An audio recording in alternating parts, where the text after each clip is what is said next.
आप सभी बच्चों का बहुत-बहुत स्वागत है। बच्चों जैसा आप जानते हैं कि हमने मिडीवल इंडिया अपनी प्रीवियस क्लास में शुरू कर लिया था और यही मध्यकालीन भारत हमें फर्दर आगे बढ़ाना है।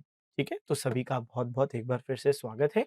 ये जो सीरीज़ चल रही है यूट्यूब पे ये आपके जो एग्ज़ाम कैलेंडर को विशेष रूप से देखते हुए ही चलाई जा रही है। एकदम निःशुल्क सीरीज़ है जिसमें जीएस, इंग्लिश, मैथ्स, रीज़निंग ये 4 मुख्य सब्जेक्ट जो आपके एसएससी में महत्वपूर्ण हैं तो उसके ही लिए ये हमने क्लास चलाई है। प्लस ना सिर्फ आप इससे एसएससी सीजीएल जो बिल्कुल दरवाजे पर मौजूद है बल्कि अन्य एसएससी के एग्जाम्स भी टारगेट कर सकते हैं क्योंकि जब आप अच्छे स्तर की पढ़ाई करते हैं तो वो आपको हर एग्जाम में एसएससी के काम में आएगी ही। साथ-साथ इतना ही नहीं, अन्य एग्जाम्स से मेरा ये भी मतलब है कि एसएससी के अलावा जैसे डिफेंस एग्जाम्स या फिर स्टेट लेवल एग्जाम्स वहाँ पे भी आपको यहाँ की प्रिपरेशन 100% हेल्पफुल रहने वाली। 100% का मेरा मतलब है कि जो आप यहाँ पे चीज़ें पढ़ रहे हैं वो कोई व्यर्थ नहीं जाने वाली। फॉर एग्जाम्पल मिडीवल इंडिया जहाँ पे भी आपका एग्जाम है, कोई भी आप एग्जाम दे रहे हो जहाँ पे वो है मिडीवल इंडिया तो निश्चित रूप से ये नॉलेज आपको वहाँ पे काम आएगी। चलिए, तो सबसे पहली बात हम बात करते हैं मिडीवल इंडिया में हमारे नेक्स्ट टॉपिक की तो भारत पर अरबी और तुर्की आक्रमण। पिछली क्लास में आपको याद होगा हमने ये बात की थी कि जो अर्ली मिडीवल पीरियड है 750 से 1206 ईस्वी का, है ना? तो वहाँ पे हमने अलग-अलग राजपूत्स के बारे में डिस्कशन किया था, जो अलग-अलग राजपूत किंगडम्स थे। फिर हमने डिस्कशन किया ट्राइपार्टाइट स्ट्रगल जो त्रिपक्षीय संघर्ष था और फिर उसमें हमने डिटेलिंग कर ली थी।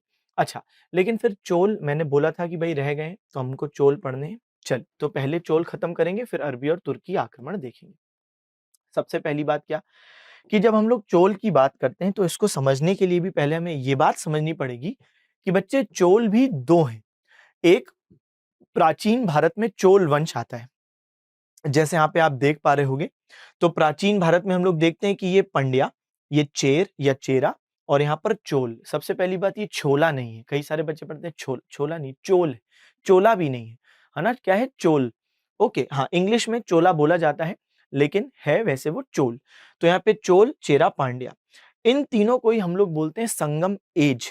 जब हम बात करते हैं प्राचीन भारत में संगम एज, संगम पीरियड, तो इन तीनों के बारे में ही पढ़ा जाता है। तो ये हो गए अर्ली चोल, प्रारंभिक चोल, ये प्राचीन भारत के चोल हैं। लेकिन हम क्या पढ़ रहे हैं? मध्यकालीन भारत। तो यहाँ पे जो चोल हमको पढ़ने हैं, ये है मध्यकालीन चोल या लेटर चोल या लेटर चोलास या परवर्ती चोल, मतलब आप जो कहो ये बाद में आए हैं। तो चोल टाइटल में 2 शासक हैं, प्राचीन भारत के प्रारंभिक चोल हैं, जो संगम एज में हमको पढ़ना है, प्राचीन में हम देखेंगे, और ये है लेटर चोल या परवर्ती चोल। तो अभी हम लोग को इनको पढ़ना है, जो लेटर चोल हैं। तो मैंने यहाँ क्यों इशारा किया? क्योंकि क्षेत्र उनका लगभग वही है। तो ये संगम एज वाले चोल ये खत्म हो जाएंगे, ठीक है? और उसके बाद हमको पढ़ना होता है पल्लव, प्राचीन भारत में इसी क्षेत्र में आते हैं पल्लव, और फिर उनके बाद आते हैं लेटर चोल। यानी अगर मैं इसको यहाँ पे लिख दूं तो एंशिएंट इंडिया में हमको पढ़ने हैं चोल, तो ये हो गए सबसे पहले चोल, और नॉर्थ तमिलनाडु वाले क्षेत्र पर इनका शासन मुख्य रूप से होता है। फिर इनको कौन सक्सीड करता है? पल्लव, और पल्लव के बाद कौन आता है बच्चे? लेटर चोल, जिनको हमको मध्यकालीन भारत में पढ़ना है, यानी अभी जिनको हमको पढ़ना है वो यही है। हाँ, तो क्षेत्र बस वही रहता है। तो अर्ली चोल इसी क्षेत्र में है, फिर यहीं पर कौन आ जाएंगे? पल्लव, फिर यहीं पे कौन आ जाएंगे? लेटर चोल। क्लियर है? तो लेटर चोल अभी मध्यकालीन भारत में हमको पढ़ना है। तो सबसे पहली बात लेटर चोल में क्या देखते हैं कि सर फाउंडर कौन है, संस्थापक कौन है? तो फाउंडर कौन है, संस्थापक कौन है भाई? तो सही जवाब है विजय आलय। क्या नाम है बच्चे? तो विजय आलय एकदम सही जवाब है। यहाँ पे मैं लिख देता हूँ, तो भाई विजय आलय, तो विजय आलय ये एकदम सही जवाब है। ये है फाउंडर, और कब इनने स्थापना की है? 850 एडी। अब आप जानते हैं कि मिडीवल इंडिया 750 एडी से हम शुरू करते हैं, 750 ईस्वी से। तो विजय आलय अगर 850 एडी में स्थापित कर रहे हैं चोल वंश, तो जाहिर सी बात है मिडीवल इंडिया में पढ़ा जाएगा जो हम पढ़ रहे हैं। तो विजय आलय ने 850 ईस्वी में चोल वंश की संस्थापना की, ये संस्थापक बने, और इनने तंजौर कैप्चर कर लिया। किससे कैप्चर कर लिया? पल्लव से। अभी अभी मैंने बताया आपको कि बच्चे ये जो लेटर चोल हैं, इनसे पहले इसी क्षेत्र में कौन था? पल्लव। इनफैक्ट लेटर चोल पल्लवों के ही गवर्नर के रूप में काम करते थे, या एक शब्द होता है जिसको हम कहते हैं सामंत। ठीक है, मैं आपको ये बताना चाह रहा हूं कि लेटर चोल आगे चल के अपना साम्राज्य स्थापित करे, लेकिन उससे पहले जब पल्लव लोगों का शासन था तो लेटर चोल इन्हें सर्व किया करते थे, यानी ये इनके अधीन थे। पल्लव लोगों के पास जो मान लो क्षेत्र है उसमें बहुत सारे अलग अलग गवर्नर हैं, और ये अलग अलग गवर्नरों में से एक गवर्नर था कौन? तो हमने बोला विजयालय। तो ये गवर्नर थे, लेकिन फिर विजयालय ने क्या किया? विजयालय ने जब पल्लव लोग कमजोर हो गए तब विजयालय ने इस क्षेत्र पर पूरे पर कब्जा कर लिया। पहले वो बस छोटे क्षेत्र का गवर्नर था, उसने पूरे क्षेत्र पर कब्जा किया और वो स्थापित कर लिया उनने चोल वंश। ठीक है, तो पहले इसी क्षेत्र में पल्लव थे, पल्लव लोगों के यहाँ सामंत या गवर्नर थे विजयालय, और फिर इनने अपना वंश स्थापित कर लिया। ठीक, ये बात हमको समझ में आ गई। अच्छा, तो लेटर चोल में विजयालय सबसे पहले हैं, और इनने पल्लव लोगों से क्षेत्र भी कॉन्कर किया, और यहीं से पल्लव लोगों से उनने कॉन्कर किया, जीता तंजौर। तंजौर या थंजावुर वो जीत लिया और उसे अपना कैपिटल बना लिया। तो यहां पर सबसे पहली जो चीज मैंने लिख दी कि फाउंडर विजयालय 850 एडी, और तंजौर इनकी बन गई राजधानी। आगे चल के ये राजधानी चेंज होगी, लेकिन अभी राजधानी क्या है बच्चे? तो वो है तंजौर। अच्छा, अब अगर हम बात करें कि भाई जो लेटर चोल हैं उनमें फाउंडर पे डिस्कशन कर लिया, कैपिटल डिस्कस कर लिया, ईयर डिस्कस कर लिया, आगे चल के इनमें सबसे इंपॉर्टेंट एक रूलर आते हैं जिनका नाम है राज राजा प्रथम। तो हम देखते हैं कि लेटर चोल में दो रूलर बहुत ज्यादा फेमस थे, एक राज राजा प्रथम और उनके बेटे राजेंद्र प्रथम। तो पहले राज राजा प्रथम की बात करते हैं। बेटा, राज राजा प्रथम का टाइम पीरियड एग्जाम में पूछा जा सकता है। वैसे मैं आपको ईयर याद करने को नहीं बोलता हूं, क्योंकि अब अप्रोच एग्जाम्स आप कोई भी उठा लो तो ईयर बेस्ड अप्रोच अधिकतर एग्जाम्स का नहीं है। अब ईयर बेस्ड क्वेश्चंस को अच्छा नहीं माना जाता है, और अब रटने वाली चीज मानी जाती है। तो आयोग भली एसएससी हो या स्टेट लेवल पर बात कर रहे हो आप, कोई स्टेट एग्जाम पीएससी हो या डिफेंस एग्जाम्स, यूपीएससी तो खैर बहुत दूर हो गया इन सबसे, तो कुल मिला के ईयर बेस्ड क्वेश्चंस नहीं आते। मगर फिर भी राज राजा प्रथम और उनके बेटे राजेंद्र प्रथम का ईयर मैं आपको याद रखने को इसलिए बोल रहा हूं, ये आपको रेफरेंस में भी हेल्प करेगा, प्लस बेटा अभी भी इनका ईयर महत्वपूर्ण है। ठीक है, ऐसे क्वेश्चन नहीं आते हैं, मगर कभी भी पूछा जा सकता है। बाकी अधिकतर ईयर तो मैं खुद ही याद करने को नहीं बोलता हूं। तो 985 एडी से 1014 एडी ये इनका शासन काल का समय है। तो राज राजा प्रथम 985 से 1014। अच्छा, और इनने क्या किया बच्चे? एक बहुत ही इंपॉर्टेंट टेम्पल बनवाया जिसका नाम है बृहदेश्वर टेम्पल। और बृहदेश्वर टेम्पल के बारे में मैं जितनी तारीफ करूं वो इसलिए कम है क्योंकि ये टेम्पल पता है इनने कब बनवाया? 1010 एडी में बनवाया, और मैं आपको इसकी इमेज दिखाने वाला हूं। ये है बृहदेश्वर टेम्पल। अब आप बोलोगे सर एक साधारण सा टेम्पल लग रहा है, सुनो। 1010 एडी में बना। राज राजा प्रथम का टाइम पीरियड क्या है? 985 से 1014, और उसमें 1010 एडी में बनवाया। अभी क्या चल रहा है? 2025। 1010 से 2025 करो पहले, तो बेटा 1000 साल से ऊपर हो गए, टेम्पल अभी भी मौजूद है। सबसे पहली तारीफ की बात तो यह है, इतना जबरदस्त आर्किटेक्चरल मार्वल 1000 साल से ऊपर हो गया है, अभी भी मौजूद है। नॉर्मल घर बनवाते हैं कितना भी मजबूत आज की टेक्नोलॉजी में बेटा, तब भी वो घर की लाइफ क्या है? 30 साल, 40 साल, 50 साल, 100 साल में तो जर्जर हो ही जाता है। 1000 साल से ऊपर हो चुका है, आर्किटेक्चरल मार्वल है।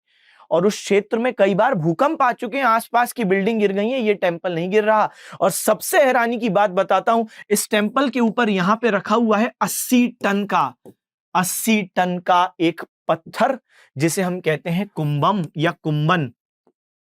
अब इमेजिन करो, 1 टन में 1000 किलो, 80 टन में 80,000 किलो। कोई फेका फाकी नहीं है, कोई एग्जैजरेशन नहीं है। ये आप वेरीफाई कर लीजिए एनसीईआरटी में, आप वेरीफाई कर लीजिए कोई ऑथेंटिक वेबसाइट पर।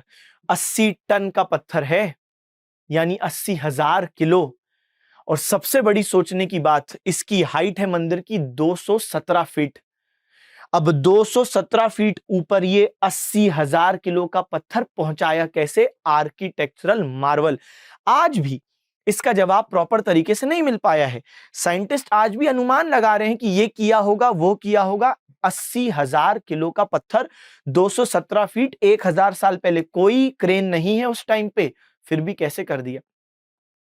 तो जो सबसे मान्य थ्योरी है वो मैं आपको बताता हूं। ऐसा माना जाता है कि पहले एक रैंप बनाया होगा, ठीक है, मिट्टी का एक रैंप बनाया होगा, और फिर हाथियों की मदद से ये विशाल पत्थर धीरे धीरे हाथियों की मदद से ऊपर पहुंचाया गया होगा, पत्थर रखा गया होगा और उसके बाद हाथियों को नीचे उतारा और ये जो रैंप है ये तोड़ दिया गया। तो आज हमें ये रैंप नहीं मिलता, हमें सिर्फ पत्थर रखा हुआ मिल रहा है। समझ में आई बात? तो ये सबसे मान्य थ्योरी है। तो आप सोचो 1010 एडी राज राजा प्रथम बृहदेश्वर टेम्पल, कहां? तंजौर। तंजौर राजधानी है। किसने स्थापित की थी? विजयालय। लेकिन यहां पे मंदिर किसने बनवाया है? बृहदेश्वर मंदिर, राज राजा प्रथम। अच्छा, राज राजा प्रथम ने जो यहाँ पे मंदिर बनवाया है, इस मंदिर को इनके नाम से भी जाना जाता है, यानी राज राजेश्वर टेम्पल। तो बृहदेश्वर टेम्पल का एक नाम राज राजेश्वर टेम्पल भी है, क्योंकि राज राजा ने बनवाया, तो राज राजेश्वर टेम्पल। ठीक, चलिए इनके बाद आते हैं इनके बेटे, जिनका नाम है राजेंद्र प्रथम। क्या नाम है? राजेंद्र प्रथम। 1014 में राज राजा का टाइम पीरियड खत्म हुआ और 1014 से 1044 एडी तक इसका टाइम पीरियड है राजेंद्र प्रथम का। अभी मैं मोटी मोटी बात बता रहा हूं, अभी तो मैं और डिटेल में थ्योरी में जाऊंगा। राजेंद्र प्रथम, ऐसे तो इनके पिता जो हैं राज राजा प्रथम, उन्होंने भी बहुत सारा एक्सपेंशन किया। जैसे उन्होंने श्रीलंका का जो नदन हिस्सा है, श्रीलंका का नदन हिस्सा, सोचो उस पर हमला करके नदन हिस्सा एनेक्स कर लिया, हड़प लिया। इतना ही नहीं बेटा, इन्होंने मालदीव्स, मालदीव्स जो देश है वहां पे भी कब्जा कर लिया, मालदीव्स पर कब्जा कर लिया। यह दिखाता क्या है कि चोल लोगों के पास क्या मौजूद होगी? एक स्ट्रॉन्ग नेवी, स्ट्रॉन्ग नौसेना। श्रीलंका का उत्तरी भाग कब्जा कर लिया, मालदीव्स पर कब्जा कर लिया। और उस टाइम पर जो आसपास और शासक थे, जैसे पांड्या और चेरा, बताया था मैंने, वो पहले से अभी तक बने हुए हैं। सुनिए, ये भी एक इंटरेस्टिंग बात है।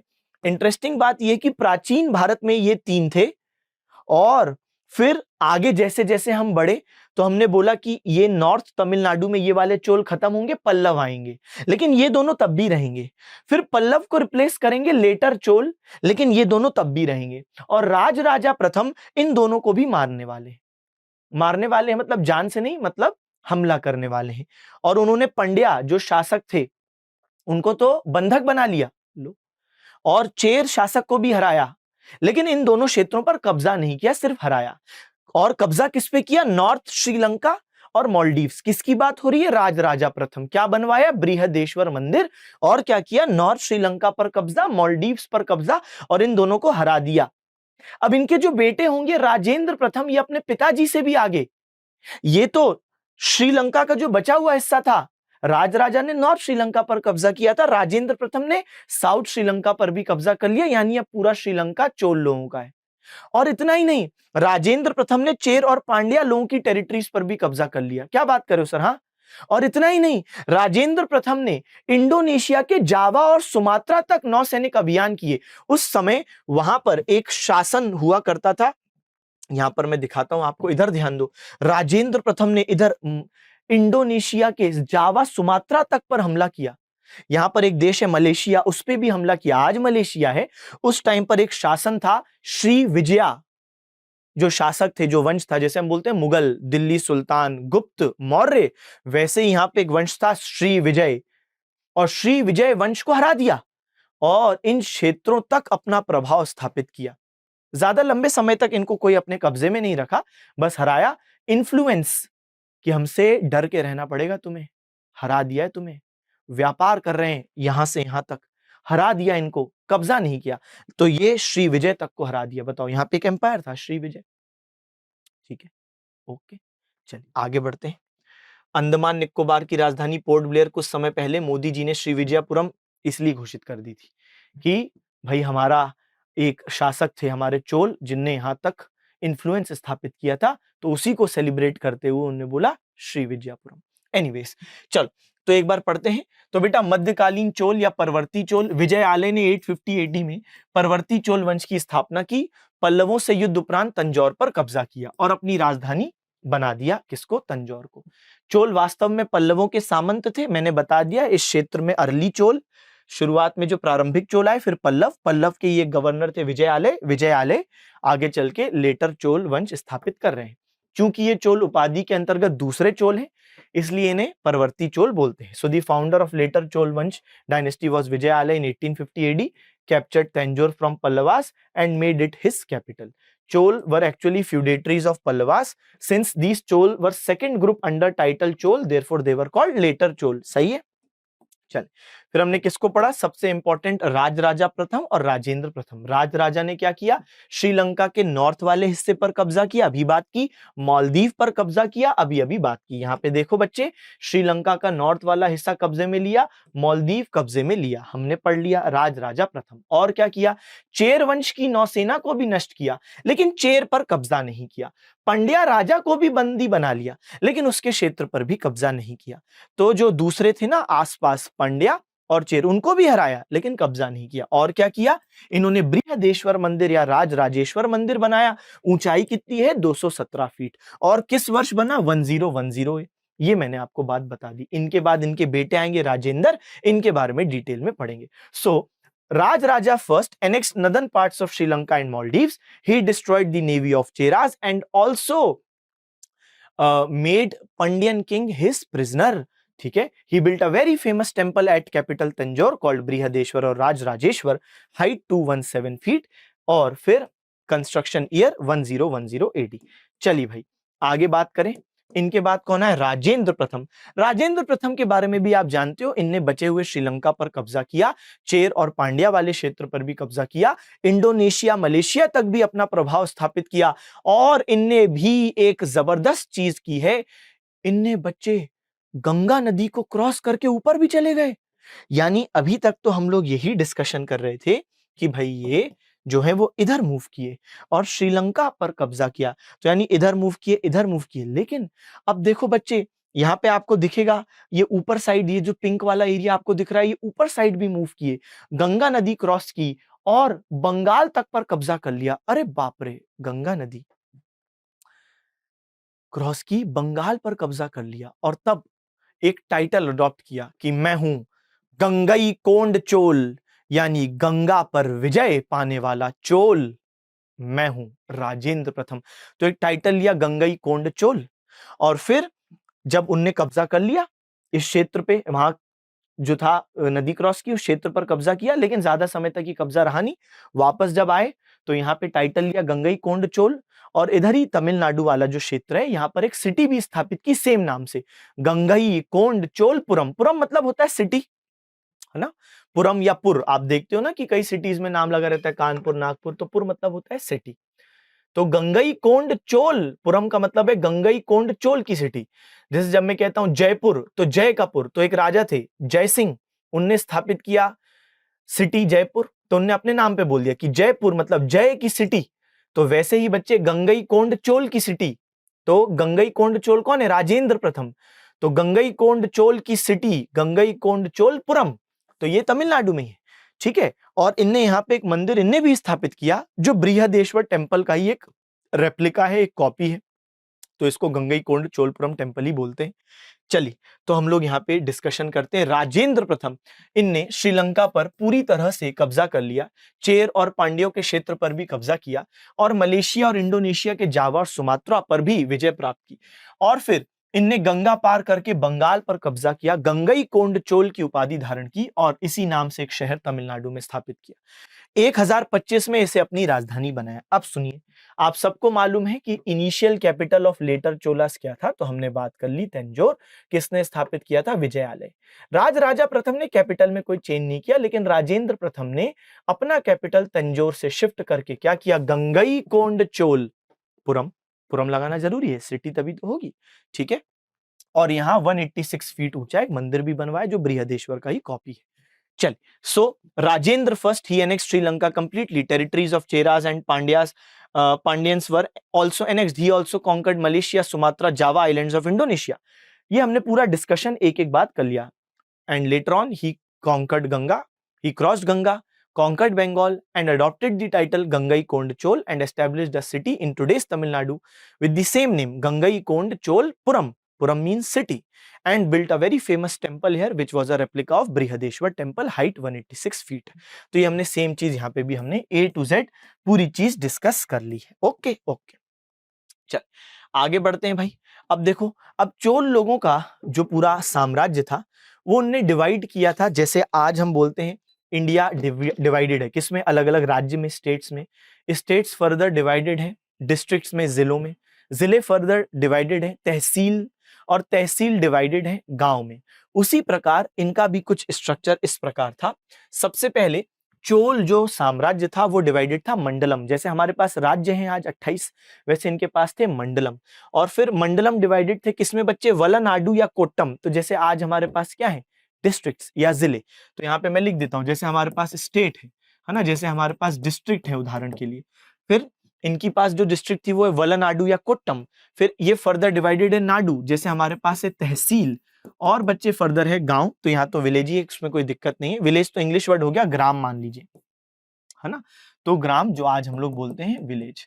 चलिए, तो अगर मैं इस बात को बोलूं तो भाई चोल किस में डिवाइडेड थे, तो चोल का जो साम्राज्य है तो मंडलम, वलानाडु, नाडु।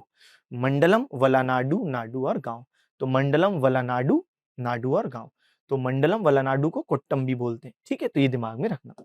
चलिए, तो चोल साम्राज्य को मंडलम नामक प्रांतों में विभाजित किया गया, जो वलनाडु नाडु में विभाजित है। सबसे छोटी इकाई गांव थी, वो सिंपल है, ठीक है। So Chola empire was divided into provinces called mandalams which were further divided into क्या, वलनाडु एंड नाडु।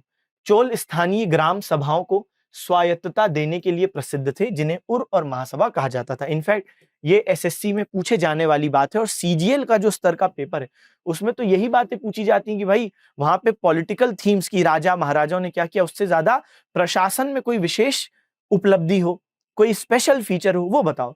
तो स्पेशल फीचर है, चोल लोगों ने अपने विलेज को उस टाइम पर इतनी पावर दी जो हम आज भी सोचते रहते हैं। आज भी हमारे देश में पंचायतों को उतना ज्यादा पावर नहीं है जितना उस टाइम पर चोल लोगों ने अपने विलेजेस को दिया था। तो दो सभा थी, एक उर एक महासभा। जो उर है वो आम लोगों की सभा थी, और जो महासभा है वो जो वयस्क ब्राह्मण लोग थे उनकी सभा थी। जाहिर सी बात है, वयस्क ब्राह्मणों वाली जो महासभा है वो जाहिर है कि ज्यादा पावरफुल होगी, और ये लोग टैक्स भी नहीं इम्पोज कर सकते थे। कौन, महासभा, ठीक है। सो हमने क्या बोला, उर आम लोगों की सभा, जबकि महासभा क्या है भाई, तो ये ब्राह्मण वयस्कों की सभा है। महासभा नए कर भी लगा सकती थी। इस सभा के बारे में विवरण उत्तर मेरूर शिलालेख से प्राप्त है। तो इंस्क्रिप्शन, उत्तर मेरूर शिलालेख, तो हमको उत्तर मेरूर नाम की एक जगह है आज के तमिलनाडु में, वहां से हमको लिखा हुआ मिलता है इन उर और महासभा के बारे में, ठीक है। चलिए, तो Cholas were famous for giving sufficient autonomy to local village assemblies called Ur and Mahasabha. जैसे आज भी हम बोलते हैं कि हमारी पंचायतों को इतना फ्रीडम मिलना चाहिए कि वो खुद डिसाइड करें कि उनको अपने यहाँ पे अस्पताल चाहिए कि स्कूल चाहिए। पता चला ऊपर से राज्य ने बैठे बैठे राजधानी में डिस्कस कर लिया कि हाँ भाई इस गांव में हम बनवाते हैं रोड, पता चला वहां अस्पताल की ज्यादा जरूरत थी। तो इसलिए गांव को और ज्यादा पावर आज भी हम बोलते हैं देना चाहिए, और ज्यादा डिसेंट्रलाइजेशन, विकेंद्रीकरण होना चाहिए। चोल लोगों ने तो बहुत बड़े स्तर पे उस टाइम कर दिया था, ठीक है। तो उर was an assembly of general people, whereas Mahasabha was an assembly of Brahmin adult men. Mahasabha could also impose new taxes. The description about this assembly is obtained from Uttar Merur inscription. चलिए आगे बढ़े, ये भी हमने discuss कर लिया, बिल्कुल। हाँ भाई, चोल शासकों के समय एक प्रसिद्ध कवि थे। अब आपको याद होगा मैंने अपनी पिछली क्लास में आपसे ही पूरी बातें डिस्कस भी की थी। तो यहाँ पे भी हमने बात की थी कि पाल लोगों के टाइम पर बच्चे कौन है, संधाकर नंदी। और याद करो संधाकर नंदी ने क्या लिखा था, रामचरित। आपको याद होगा हमने बात की थी। जिन बच्चों ने पुरानी क्लास नहीं देखी है, पुरानी क्लास देख लीजिए। अच्छा, फिर मैंने बोला गुर्जर प्रतिहार, तो इनके टाइम पर कौन थे, इनके टाइम पर कौन थे गुर्जर प्रतिहारों के टाइम पर बच्चे, तो हमने बात की थी राजशेखर, याद होगा। और राजशेखर जो साहब है उनने क्या किया, राजशेखर साहब ने लिखा बाल रामायण, बाल महाभारत और कर्पूर मंजरी, याद होगा आपको। तो राष्ट्रकूटों के टाइम पर कोई विशेष कोई कवि नहीं, लेकिन लेटर चोल में हम लोग एक नाम बोल रहे हैं, क्या है, कम्मन। और इन कम्मन ने क्या किया, इनने राम अवतारम लिखी है। क्या लिखी है बच्चे, राम अवतारम, जो और कुछ नहीं बस तमिल वर्जन है रामायण का। तो जो रामायण है उसका ही तमिल वर्जन जो है उसको हम कहते हैं राम अवतारम।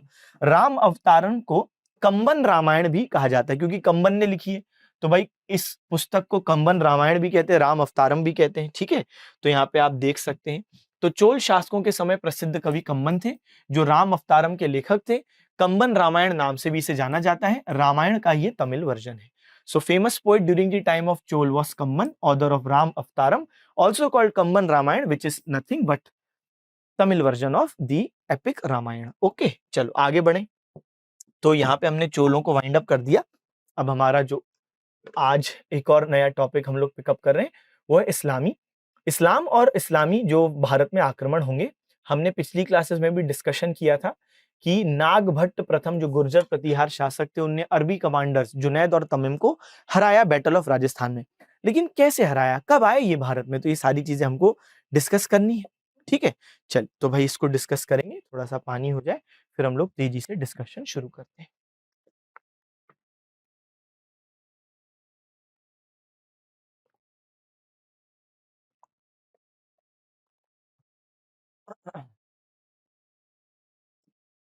हाँ भाई, सबसे पहले हम बात करते हैं इस्लाम की। तो भाई इस्लाम की जब हम बात करते हैं तो हमें चलना पड़ेगा 570 एडी, 570 ईस्वी में। तो 570 ईस्वी में जन्म होता है अल अमीन साहब का। अल अमीन ये मवेशियों के व्यापारी बनते हैं, यानी ट्रेडर ऑफ एनिमल्स। लेकिन इन्हें ध्यान लगाना बेहद पसंद था, मेडिटेशन करना बहुत पसंद था। तो जब ये 40 साल की उम्र के थे, 40 इयर्स की एज के थे, 610 एडी आ गया, है ना, 40 साल। और तब ये हीरा नाम की एक गुफा में मेडिटेट कर रहे थे। कौन सी गुफा? हीरा नाम की गुफा में ध्यान लगाए हुए थे। और तब ये ध्यान लगाने में इतना लीन हो जाते हैं कि सपने में इनको एक फरिश्ता दिखता है, एक एंजल दिखता है, जिसको हम कहते हैं गैब्रियल। किसी किसी जगह पे इनका नाम जिब्राइल भी है। तो गैब्रियल या जिब्राइल, इन्हें एक फरिश्ता दिखता है जो इन्हें बोलता है कि मैं अल्लाह के द्वारा भेजा गया फरिश्ता हूं और अल्लाह ने एक पैगाम मुझे दिया है, जो पैगाम मैं आपको देने वाला हूं और आपको ये पैगाम फिर दुनिया तक पहुंचाना है। और फिर अल अमीन साहब जो हैं, उन्हें इस तरीके से ये जो ज्ञान प्राप्ति हुई, अल्लाह का जो पैगाम उन्हें प्राप्त हुआ, तो ज्ञान प्राप्ति हुई, सुप्रीम नॉलेज। तो अब हम इन्हें कहेंगे हजरत मोहम्मद पैगंबर साहब। पैगंबर क्यों? क्योंकि अल्लाह का पैगाम अब ये जनता तक पहुंचाएंगे, तो ये बने पैगंबर, संदेशवाहक, मैसेंजर। भाई पैगाम क्या होता है? मैसेज। और जो पैगाम पहुंचाएं वो पैगंबर। तो हजरत मोहम्मद पैगंबर साहब, ओरिजिनल नेम अल अमीन, ज्ञान प्राप्ति के बाद हजरत मोहम्मद पैगंबर साहब। जैसे हम बोलते ना सिद्धार्थ, लेकिन ज्ञान प्राप्ति के बाद बुद्धा, वैसे ही। और हजरत मोहम्मद पैगंबर साहब फिर अल्लाह का पैगाम दुनिया को बताए, ठीक है, कुरान के माध्यम से। तो पैगंबर, यही हम बोल रहे हैं कि इस्लाम धर्म की स्थापना हुई है 610 एडी में। तो सबसे पहले आपने एक बात तो ये अच्छे से समझ ली। अच्छा, अब क्या होता है? इस्लाम धर्म धीरे धीरे और एक्सपैंड होगा, अलग अलग क्षेत्रों में फैलेगा। और अब हमारे जो काम की बात है वो क्या है? अब हमारे काम की बात यह है कि जो मैं कहानी बताने वाला हूं बच्चे आपको, वो काम की है। अब इस्लाम भारत में देखें कैसे आएगा। तो ये हमने भारत का एक रफ मैप बना लिया और यहाँ पर हम बोल रहे हैं कि एक जगह है जिसको हम कह रहे हैं सिंध। तो सिंध नाम का एक राज्य है, और सिंध नाम का जो राज्य है उसके जो शासक हैं, जो रूलर हैं, उनका नाम है दाहिर। ये भी आपको समझ में आ गया होगा, दाहिर नाम के रूलर है। अच्छा, मीनवाइल उस समय क्या था, यहाँ पे एक इराक नाम का एक जो देश है आज भी, तो उस टाइम पे वही क्षेत्र जो था, तो वहां पे एक गवर्नर थे हज्जाज। किसके गवर्नर थे? पूरी दुनिया भर के मुसलमानों के हेड के गवर्नर। तो पूरी दुनिया भर के जो मुसलमानों के हेड होते हैं उनको हम बोलते हैं कैलिफ। क्या बोलते हैं बच्चे इंग्लिश में? कैलिफ। और हम लोग इसको हिंदी में क्या बोलेंगे भाई? खलीफा। पूरे दुनिया भर के जो मुसलमानों के हेड हैं, कैलिफ या खलीफा। और खलीफा के पास उस समय दुनिया के बहुत सारे क्षेत्र कब्जे में थे जहां पे इस्लाम है, और इराक भी कंट्रोल में है। इनके बहुत सारे गवर्नर हैं, उनमें से ही एक गवर्नर है हज्जाज। क्या नाम है? हज्जाज। खलीफा का नाम क्या था सर? अल वाहिद। तो जो खलीफा हैं अभी, जिस समय मैं पूरी घटना आपको बता रहा हूं, सर ईयर क्या है? तो जो ईयर है 712 ईस्वी, जो हम पूरी घटना अभी देख रहे हैं, 712 एडी। इस्लाम कब का स्थापित हो चुका है? 610 एडी में। तो हम तो लगभग उससे 100 साल से आगे आ चुके हैं, ठीक है। तो अब है हमारे लिए काम की बात। तो हुआ क्या कि यहां पे मौजूद है श्रीलंका, और श्रीलंका के राजा ने कुछ शिप्स, कुछ जहाज रवाना किए हज्जाज के पास। इन जहाजों में बहुत सारी दौलत और दासियां थीं, लेकिन ये जहाज कुछ समय के लिए रेस्ट करने के लिए सिंध में रुका, क्योंकि उस समय बहुत लंबी जर्नीज होती थी। भाई उस टाइम पे बोट्स बहुत स्लो चल रही हैं, बहुत लंबी जर्नी है, तो बीच बीच में आप रुक रुक के जाते हो। तो यहां से जहाज निकले, सिंध में रुके। लेकिन सिंध में जब वो रुके तो यहां पे समुद्री लुटेरे, पायरेट्स, आपने पिक्चर देखी होगी या नाम सुना होगा, पायरेट्स ऑफ कैरिबियन सी। तो यहां पे जो समुद्री लुटेरे थे उनने इन जहाजों को लूट लिया। अब ये बात जब हज्जाज को पता चली, हज्जाज बेहद नाराज हुए। हज्जाज ने सिंध के शासक दाहिर को लेटर लिखा, पत्र लिखा कि मुझे ये जहाज, उसमें जो दासियां थी वो और पैसा सब वापस चाहिए। दाहिर ने बोला जिन लुटेरों ने लूटा है भाई वो तो गायब हो जाते हैं, वो कोई मेरे कंट्रोल में थोड़ी ना है, वो कोई मेरी सेना थोड़ी ना है, वो तो लूटते हैं सामान गायब हो जाते हैं, वो किसी के नियंत्रण में नहीं है, मेरे नियंत्रण में भी नहीं है, मैं आपकी कोई मदद नहीं कर सकता। इस जवाब से नाराज होकर इराक के गवर्नर हज्जाज ने अपने 17 साल के दामाद, जिसका नाम था मोहम्मद बिन कासिम, 17 साल की उम्र है, मोहम्मद बिन कासिम। तो मोहम्मद बिन कासिम 17 साल के हैं और हज्जाज के कमांडर भी हैं और दामाद भी हैं। उनको बोला कि हमला करो। और तब मोहम्मद बिन कासिम, ये अरबी मुसलमान हैं और ये अटैक करते हैं सिंध पर 712 ईस्वी में। दाहिर और मोहम्मद बिन कासिम के बीच एक भयंकर युद्ध होता है और इस युद्ध को हम कहेंगे रावर का युद्ध, बैटल ऑफ रावर या रावर की लड़ाई। रावर असल में एक नदी है, उसी नदी के तट पर यह लड़ाई हुई, जिसमें एक तरफ दाहिर की 50,000 की सेना थी और बहुत छोटी, लगभग 7 से 10,000 हमको आंकड़े मिलते हैं, इतनी सेना थी मोहम्मद बिन कासिम की। कुछ कुछ किताबों में तो और कम आंकड़े हैं कि 3,000, लेकिन जो भी है, फिगर्स आपके लिए महत्वपूर्ण नहीं है, ठीक है। जब कोई वेल एस्टेब्लिश्ड फिगर होता है, जब सब सहमत होते हैं, वो फिगर एक बार फिर भी आ जाएगा। लेकिन जब बहुत डिबेटेबल फिगर्स हैं, किसी को पक्का मालूम ही नहीं, तो वो फिगर्स एग्जाम में नहीं आते। सुनते रहिए। तो दाहिर की 50,000 की सेना और मोहम्मद बिन कासिम की छोटी सेना आमने सामने है। मोहम्मद बिन कासिम ने देखा कि दाहिर जिस हाथी पे बैठे हैं, वो हाथी बहुत सजाया हुआ है, उस पे रॉयल क्लोथ्स, शाही कपड़ों से ढका है। तब आदेश दिया मोहम्मद बिन कासिम ने अपने सैनिकों को कि अपने तीरों के सामने कपड़ा बांधिए, कपड़े में मिट्टी का तेल लगाइए, मिट्टी के तेल पर आग लगाइए और ये आग वाले तीर दाहिर के हाथी पर फेंकिए। दाहिर के हाथी पे तीर लगे, दाहिर के हाथी का कपड़ा जला, हाथी को जलन महसूस हुई, हाथी ने दाहिर को गिरा दिया। दाहिर ने तब एक बहुत बड़ी गलती की, दाहिर को किसी दूसरे हाथी पे बैठ जाना चाहिए था, लेकिन दाहिर ने एक घोड़े पर बैठकर युद्ध जारी रखा। लेकिन सेना को तो दाहिर को हाथी पर देखने की आदत है, तो जब कई सारे दाहिर के सैनिक युद्ध में पीछे देखे, हाथी पर उनको कोई ना दिखा, उन्हें लगा शायद हमारा राजा मारा गया। और जब राजा ही मारा गया तो हम ये युद्ध किसके लिए लड़ रहे हैं? सेना मोटिवेशन खो दी, सेना वापसी करने लगी, भागने लगी और दाहिर युद्ध हार गए। दाहिर को हाथी पे बैठना था, क्योंकि सेना दाहिर से ही मोटिवेटेड है। राजा मर जाएगा तो सेना सोचेगी हम क्यों जान दें, भाई कोई जीवित ही नहीं है, अगर युद्ध जीत भी जाते हैं तो भी पता नहीं क्या होगा, कौन राजा बनेगा मालूम ही नहीं, इसलिए सेना भागने लगी और यह युद्ध मोहम्मद बिन कासिम जीत गए। 712 ईस्वी में यह युद्ध समाप्त हुआ, जीत गए। और इस तरीके से सबसे पहला सफल मुस्लिम आक्रमण जो भारत पे हुआ, सफल, इससे पहले कुछ और आक्रमण हुए थे, वो विफल हुए थे, लेकिन सफल मुस्लिम आक्रमण 712 ईस्वी में हुआ। कौन जीता? मोहम्मद बिन कासिम। कौन हारा? दाहिर। इसके बाद सिंध पर कब्जा कर लिया गया।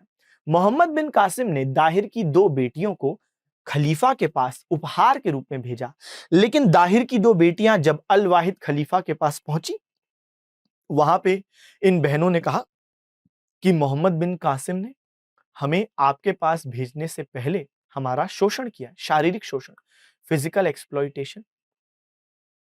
ये सुनकर अल वाहिद बहुत नाराज हुए कि मेरे पास भेजने से पहले इस तरीके से ऐसी हरकत की है, वो भी इस मोहम्मद बिन कासिम, एक छोटे से कमांडर की इतनी हैसियत। और तब खलीफा ने आदेश दिया कि मोहम्मद बिन कासिम को जान से मारेंगे तो वो मेरे पास आए, जान से मारेंगे हम। अब उस टाइम पर खलीफा की कोई बात पत्थर की लकीर होती थी, तो मोहम्मद बिन कासिम को पत्र मिला, उनको मालूम है कि भाई उनको तो मार दिया जाएगा।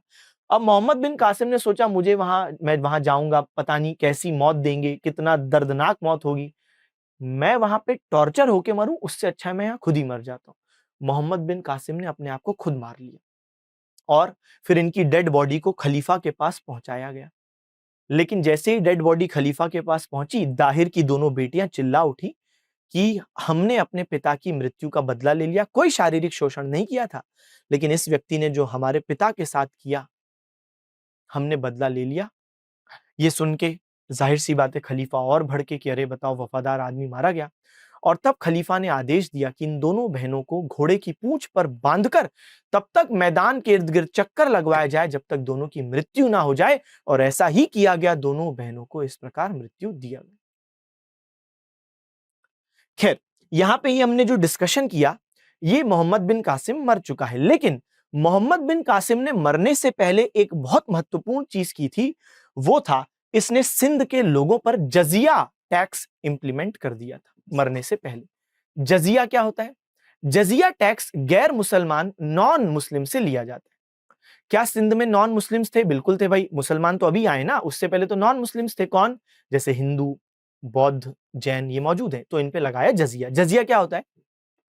तो मोहम्मद बिन कासिम का कहना था कि भाई मैं मुसलमान, मेरी सेना मुसलमान, अब सिंध हमारे पास है, यानी सिंध हमारा क्षेत्र है और इसकी रक्षा करना हमारी जिम्मेदारी है, लेकिन सिंध में तो कई सारे गैर मुसलमान हैं, हम गैर मुसलमानों की रक्षा क्यों करें? भाई आप अगर मुसलमान बन जाओ, हमें कोई दिक्कत नहीं है, आप रहो, हम कोई टैक्स नहीं लेंगे, लेकिन गैर मुसलमानों की रक्षा मुसलमान सेना क्यों करे फ्री में? तो इसलिए अगर गैर मुसलमानों, आपके पास दो ऑप्शन है, या तो आप मुसलमान बन जाओ, कोई टैक्स नहीं, लेकिन अगर आप चाहते हो कि आपका धर्म आपको बना के रखना है, तो आपको एक जजिया कर देना पड़ेगा। तो जजिया एक प्रोटेक्शन टैक्स होता है। तो बेटा जजिया क्या है? प्रोटेक्शन टैक्स है।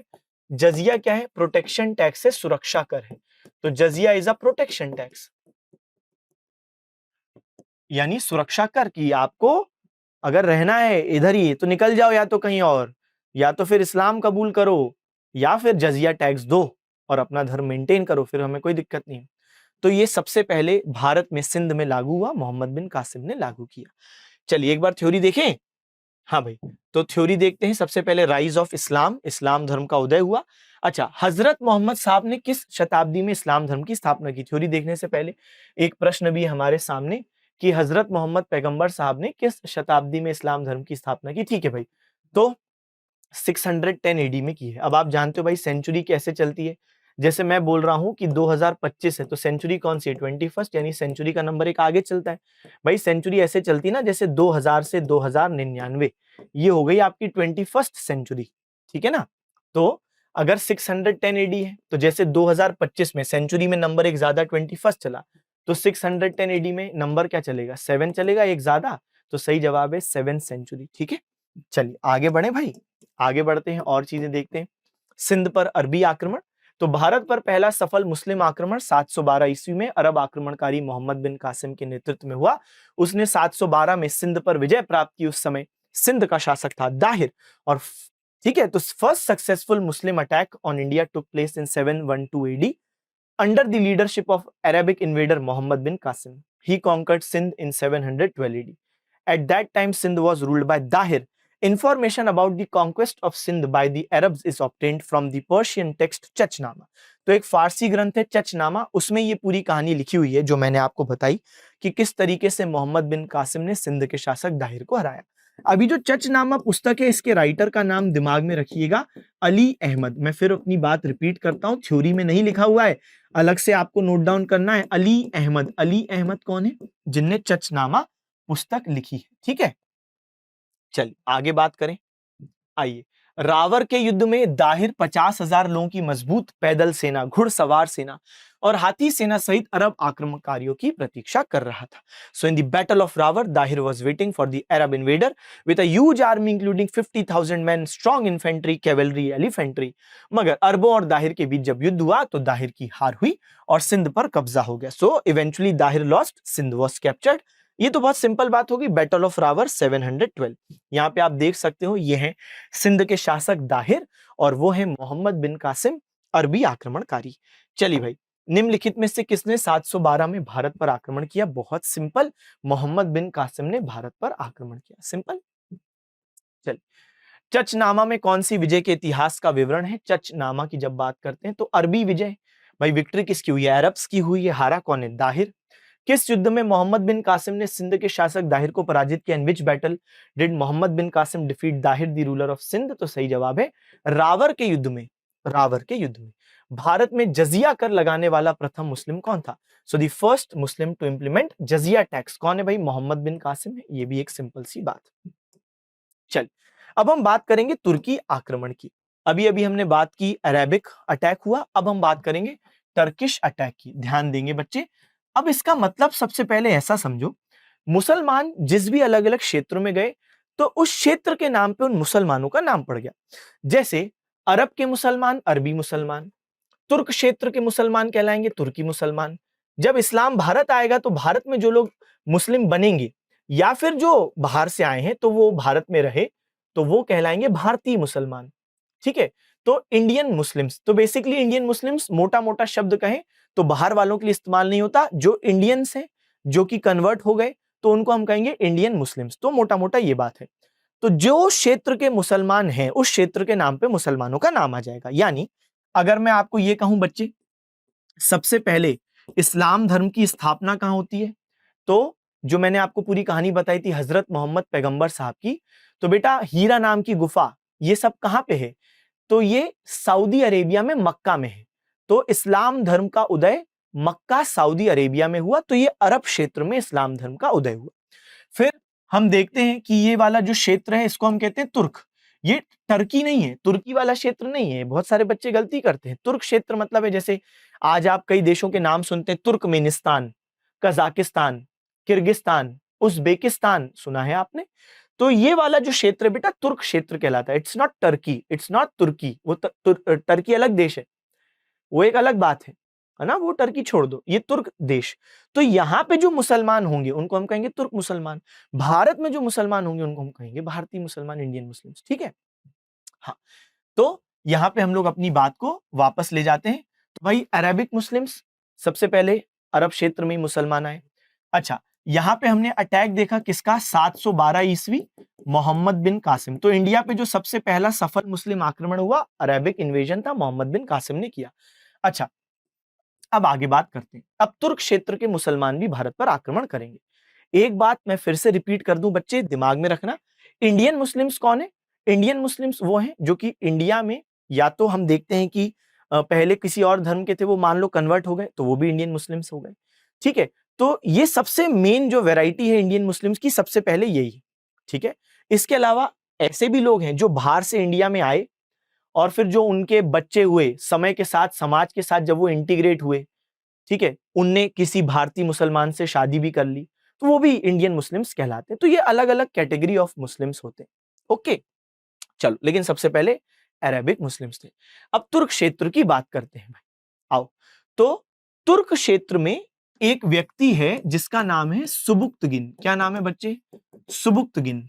और 987 ईस्वी में ये अटैक करेगा इंडिया पर और ये कहलाएगा पहला तुर्की आक्रमण।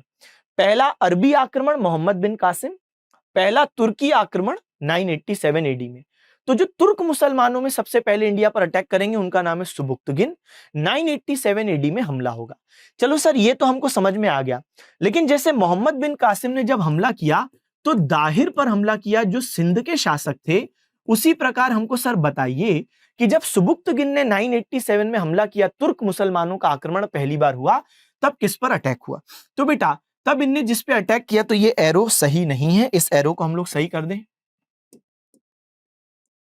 अरे अरे अरे, लगता है भाई ये हैंग हो गया, कोई नहीं, इसको हम लोग सही करते हैं। हाँ, वाह वाह वाह वाह वाह, क्या बात है। हाँ, बहुत बढ़िया।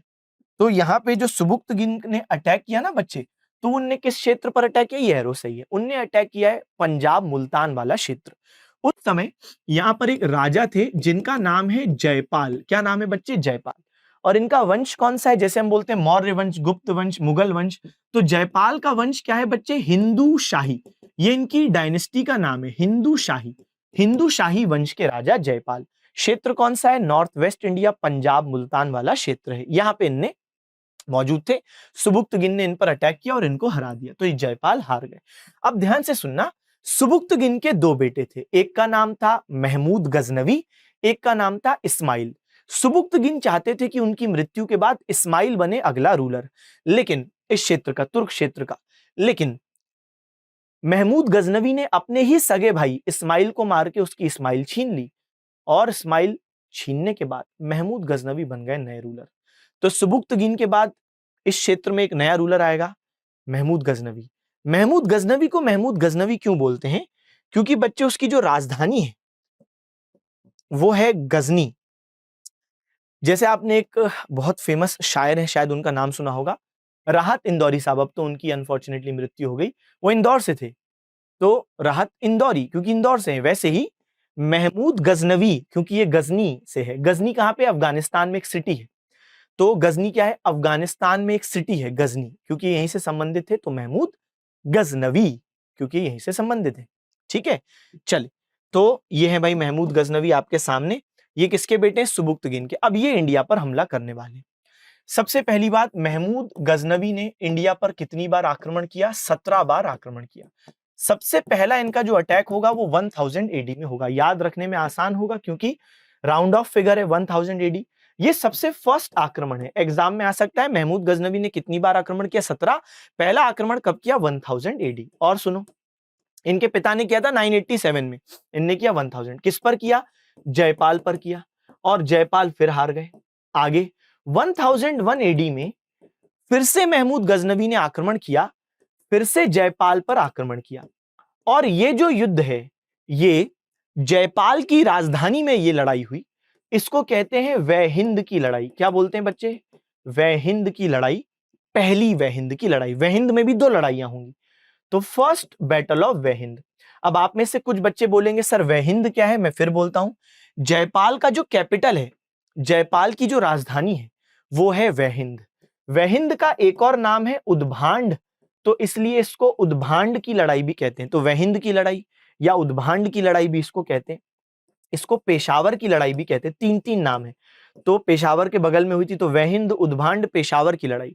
और इसमें जयपाल फिर हार गए। तो अभी तक जयपाल हारे हैं। सुबुक्तगिन ने भी हराया और महमूद गजनवी ने 2 बार हरा दिया। 1000 में एक लड़ाई हुई, सबसे पहला जो महमूद गजनवी ने अटैक किया इंडिया पे 1000, जयपाल हारे। और 1001 में जो लड़ाई हुई वो राजधानी में हुई थी, इसलिए वह हिंद की लड़ाई या उद्भांड की लड़ाई या पेशावर की लड़ाई। ना सिर्फ इस युद्ध में, लड़ाई में जयपाल हार गए, बल्कि महमूद गजनवी जयपाल को अपने साथ पकड़ के गजनी ले गए। गजनी बंधक बना लिया और बोले तभी छोड़ेंगे जब तुम इतने इतने हाथी दोगे, इतना इतना दीनार यानी सोने की मुद्रा दोगे। इनको देनी पड़ी।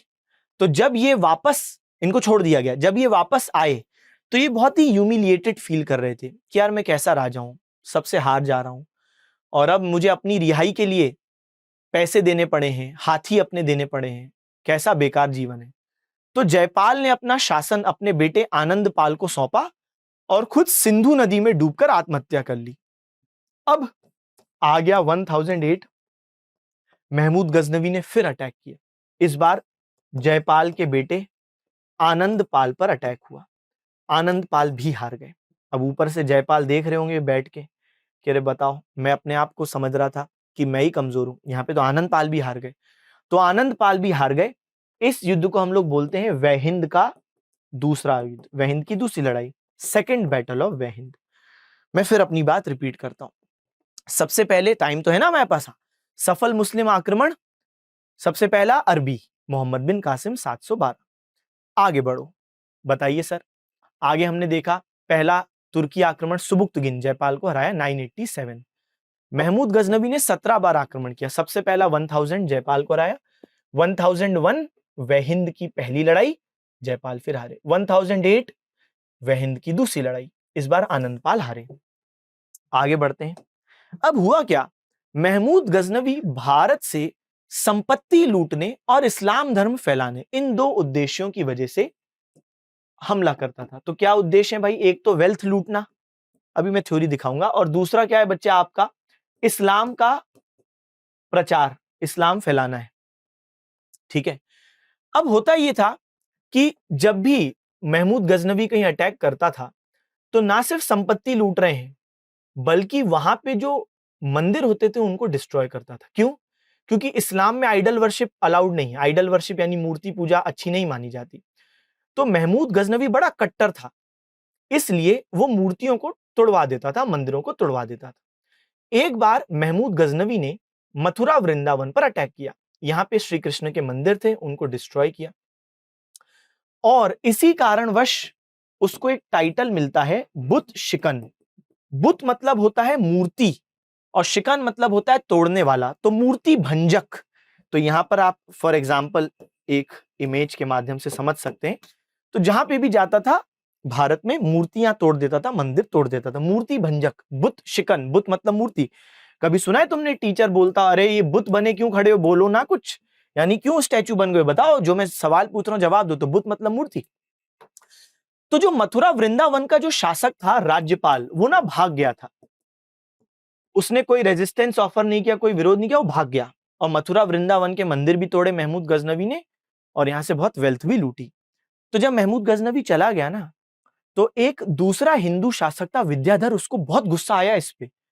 विद्याधर ने कई अन्य हिंदू शासकों के साथ मिलकर एक संगठन बनाया कि ये राज्यपाल ने जो हरकत की है, जो कायरता दिखाई है, और जब महमूद गजनवी ने आक्रमण किया, ये जो भाग गया, ये कायरता फिर से हमको नहीं चाहिए। हमें एक एग्जाम्पल सेट करना पड़ेगा ताकि कोई राजा कभी भागे नहीं मंदिरों को छोड़ के। तब विद्याधर की लीडरशिप में उन हिंदू राजाओं ने राज्यपाल को जान से मार दिया। यह बात महमूद गजनवी को भी पता चली, और तब महमूद गजनवी गुस्से में आया कि अच्छा, विद्याधर नाम का कोई राजा है जिसने राज्यपाल को इसलिए मार दिया क्योंकि ये मेरे खिलाफ खड़ा नहीं हुआ, यानी विद्याधर चाहता है कि लोग मुझसे लड़े। अब देखो मैं विद्याधर का क्या करता हूं। तो महमूद गजनवी अपनी सेना लेकर विद्याधर पर अटैक करने के लिए आया। विद्याधर राजपूत शासक हैं, इन पर अटैक करने के लिए आए। लेकिन जिस समय अटैक हुआ उस समय भयंकर बारिश का समय था, तो एक नदी थी, उसके दोनों साइड इन दोनों की सेनाएं मौजूद थी, लेकिन क्योंकि बारिश का समय था तो नदी उफान पे थी। दोनों ही एक दूसरे को देखते रहे कि तुम क्रॉस करो ना, जैसे इंडिया में वो सुना है कभी तुमने कि दम है तो तू हाथ लगा, अरे तुझमें दम है तो तू हाथ लगा ना।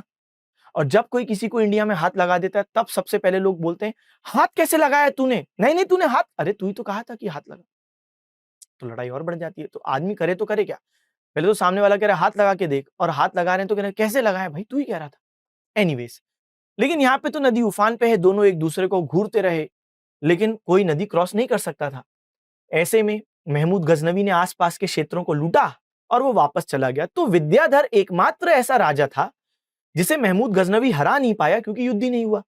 अब कोई भी जीते हारे वो हमारी काम की बात नहीं कि कौन जीतता कौन हारता, लेकिन अगर कभी कोई ऐसा क्वेश्चन आ जाए कि भाई एकमात्र शासक जो हारा नहीं महमूद गजनवी से, जबकि महमूद गजनवी उसे हराने आया था, तो विद्याधर, तो युद्ध भी नहीं हुआ। ठीक है, तो ये बात दिमाग में रखना। अच्छा, महमूद गजनवी ने लेकिन अपने जीवन में जो सबसे ज्यादा पैसा प्राप्त किया वो 1025 एडी में उसने एक रेड डाली थी सोमनाथ मंदिर गुजरात। सोमनाथ मंदिर गुजरात, यहां पे शिवजी का मंदिर था। सबसे ज्यादा रेड में जो उसने वेल्थ प्राप्त की यहीं से। तो यहां पे जो शिवजी का मंदिर था, उसमें जो शिवलिंग था वो लोहे का शिवलिंग था, है ना।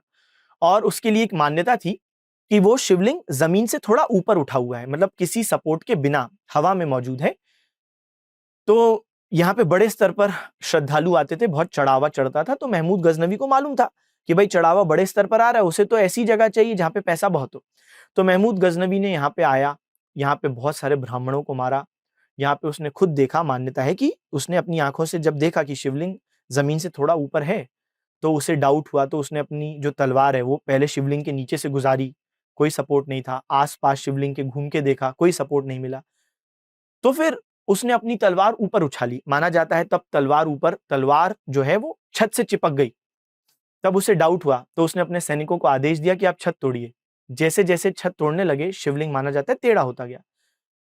और असल में ऐसा इसलिए हो रहा था, इसके पीछे भी एक साइंस है, क्योंकि वो जो छत थी वो मैग्नेटाइट पत्थर से बनी हुई थी, और मैग्नेटाइट पत्थर में एक चुंबकीय शक्ति होती है। तो जिस तरीके से कोई भी लोहा मैग्नेट के प्रति आकर्षित होता है, वैसे ही लोहे का शिवलिंग मैग्नेटाइट पत्थर की तरफ आकर्षित होने की वजह से थोड़ा सा हाइट में ऊपर उठा। और जब पूरी छत टूट गई तो शिवलिंग नीचे आया। तब महमूद गजनवी ने शिवलिंग को भी तोड़वा दिया, मंदिर को भी तोड़वा दिया, और तोड़वाए गए ये जो शिवलिंग के अंश थे उसको महमूद गजनवी ले गया अपने साथ गजनी, और वहां पे गजनी में एक मस्जिद की सीढ़ियों पर उसने शिवलिंग लगा दिया। वो बेसिकली एक एग्जाम्पल सेट करना चाहता था कि कोई मूर्ति पूजा नहीं करेगा, देखो कोई मूर्ति पूजा करेगा तो मैं क्या करता हूं, तो उसने ऐसा किया। एनीवेज, तो सबसे ज्यादा रेड में उसने पैसा यहीं से प्राप्त किया। 1025 में माना जाता है 2 करोड़ दीनार, 2 करोड़ सोने के सिक्के मिले, जो वो 1400 ऊंटों पर अपने साथ वापस लेके गया था सोमनाथ से गजनी। अच्छा, रास्ते में सिंध क्षेत्र के जाट एक कम्युनिटी थी, उसने हमला कर दिया था और कई सारे ऊंट वो ले गए अपने साथ। कई नहीं, मतलब कुछ, मैं अपने शब्द को वापस दोहराता हूं, कुछ ऊंट वो अपने साथ ले गए। लेकिन महमूद गजनवी ने तब कुछ नहीं किया, क्योंकि अधिकतर ऊंट अभी भी महमूद गजनवी के पास थे। महमूद गजनवी ने सोचा अभी अगर मैं लड़ाई करता हूं तो पता चला और मेरा पैसा कहीं इधर उधर हो जाए, कोई ले जाए, गिर जाए ऊंटों से, ऊंट कहीं भाग जाए, दिक्कत है, या मेरे ही लोग कोई धोखा दे दे, तो इसलिए अभी लड़ाई नहीं करता हूं। लेकिन 2 साल बाद 1027 एडी में महमूद गजनवी ने सिंध के क्षेत्र के जो जाट थे उन पर अटैक किया, और ये उसका अंतिम अटैक है। तो ध्यान से सुनना, महमूद गजनवी ने सबसे पहले इंडिया पे अटैक किया था 1000 में, और सबसे अंतिम जो अटैक था वो 1027 1027 में सिंध के जाटों पर अटैक हुआ था। फिर 3 साल बाद 1030 में तो उसकी मृत्यु हो जाती। ठीक है, तो सिंध के जाटों पर अटैक हुआ 1027 और मृत्यु हो गई 1030 में। ठीक है, चलो अब हम थोड़ा थ्योरी पढ़ते हैं। आइए, तो तुर्की आक्रमण सबसे पहले हमने क्या पढ़ा, देखो भारत पर पहला मुस्लिम आक्रमण किसने किया, सफल, मोहम्मद बिन कासिम, अरबों का था वो। लेकिन फिर हमने क्या देखा भाई, अरबों के बाद अगला मुस्लिम आक्रमण तुर्कों का था। ठीक है, अच्छा यहां पर एक बहुत इंपॉर्टेंट लाइन लिखी है कि भारत पर सबसे पहले मुस्लिम आक्रमण अरबों का था, लेकिन अरब सिंध और मुल्तान से आगे नहीं बढ़ पाए। इसका रीजन आपको मालूम है, याद है, नागभट्ट जो एक गुर्जर प्रतिहार शासक थे, उनने हरा दिया था अरबी कमांडर जुनैद और तामिम को बैटल ऑफ राजस्थान में, तो वो आगे नहीं बढ़ पाए थे अरब। लेकिन आगे चल के अरबों के बाद तुर्क आए। तुर्कों में सबसे पहले सुबुक्तगिन ने 987 पर हमला किया। 987 में किस पे हमला किया, जयपाल, जो हिंदू शाही शासक थे।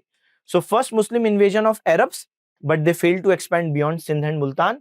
Letter on Turkish Muslims attacked. Subuktigin was the first Turkish Muslim to attack. He attacked in 987 AD. He attacked Jaipal. Hindu shahi ruler Jaipal got defeated. आगे चल के महमूद गजनवी आएंगे, कितनी बार हमला करेंगे, 17। सबसे पहला 1000 में हमला हुआ, 17 बार टोटल आक्रमण है। फिर 1001 में आक्रमण करा, यहां वहिंद या उद्भांड की पहली लड़ाई बोलते हैं, इसको पेशावर की लड़ाई भी बोलते हैं। फिर 1008 में किस पर हमला किया, हमने सब डिस्कस किया, जयपाल के बेटे आनंदपाल, आनंदपाल को वहिंद की दूसरी लड़ाई में हरा दिया। So we have discussed each and everything. First battle of Waihind 1001, second battle of Waihind 1008। First battle of Waihind Jaipal got defeated in 1001, second battle of Waihind Anandpal got defeated in 1008। ठीक है, चलिए आगे बढ़े।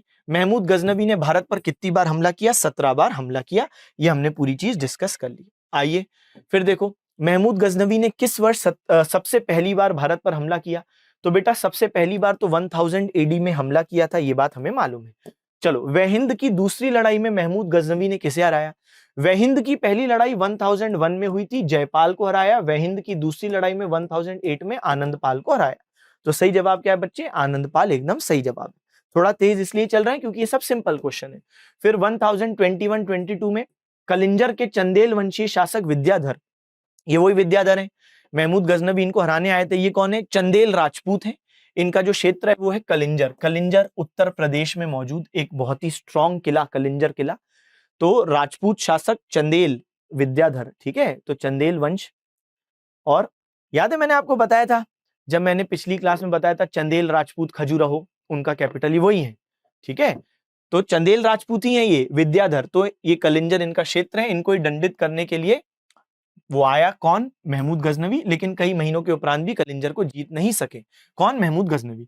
इस प्रकार विद्याधर ऐसे राजपूत राजा जो महमूद गजनवी से पराजित नहीं हुए।